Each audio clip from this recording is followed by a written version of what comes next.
আসসালামু আলাইকুম বন্ধুরা, আশা করি সবাই ভালো আছেন এবং সুস্থ আছেন। তো এডুকেশন বোর্ড বাংলাদেশ এসএসসি বোর্ডে যে পরীক্ষাটা অনুষ্ঠিত হয়েছিল সেটা কিন্তু রেজাল্ট প্রকাশ করা হবে আর কিছুক্ষণ পরে। তো আপনারা রেজাল্টটা কীভাবে দেখবেন সেই বিষয়টি নিয়ে কিন্তু আজকের এই ভিডিওটা।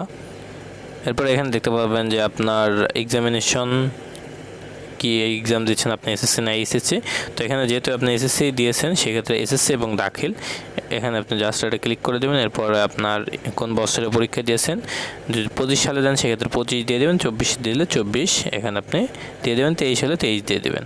এরপর আপনার বোর্ড, মাদ্রাসা বোর্ড হলে মাদ্রাসা বোর্ড এবং যে কোনো বোর্ড হলে এখান থেকে আপনি বোর্ড সিলেক্ট করবেন, রোল নম্বর দেবেন।